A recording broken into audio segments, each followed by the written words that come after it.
پښتو ادبي سوسایټي اسلام آباد سیکرټري جنرال ښاغلي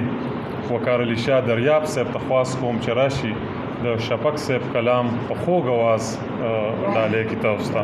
محترم وقار علي شاه دریاب. ډېره مننه. لومبۍ خو اقبال حسین افکار صاحب ته په شملې او لوپټې او میمرې شفق صاحب ته په ګلرنګ باندې مبارکي وایم. دا یو انتخاب دی د شفق صاحب د کتاب نه چې جواز د سرو ګلونو د بهار سره نشتا، جواز د سرو ګلونو د بهار سره نشتا، ازغی ازغی لمحې دې چې نگار سره نشتا، ازغی ازغی لمحې دې چې نگار سره نشتا، ګنډل بد احساس د پرهرونو سنگوشي، ګنډل بد احساس د پرهرونو سنگوشي، سوزن ستا د بڼو د زلفو تار سره نشتا، ازغی ازغی لمحې دې چې نگار سره نشتا، دا غږ د محبت به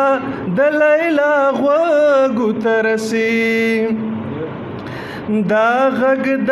محبت به د لیلا غوږو ته رسي، اعتبار مې په جذبه دی کرې بار سره نشتا، ازغی ازغی لمحې دې چې نگار سره نشتا، ستم ګوره د ښکلي چې اغیارو ته سپاري، ستم ګوره د ښکلي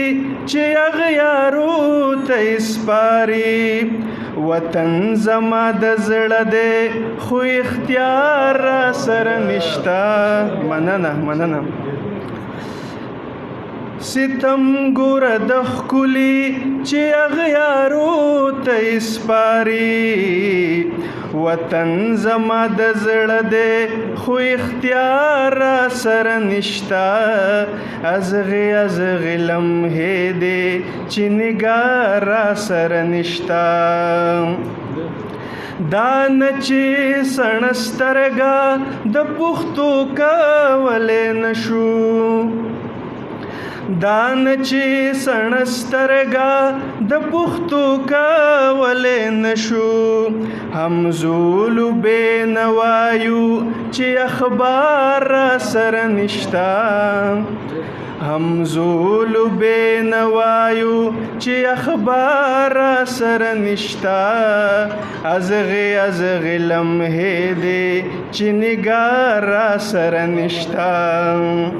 داستا مهربانی دا چې تپوس زما د حال کړې، داستا مهربانی دا چې تپوس زما د حال کړې،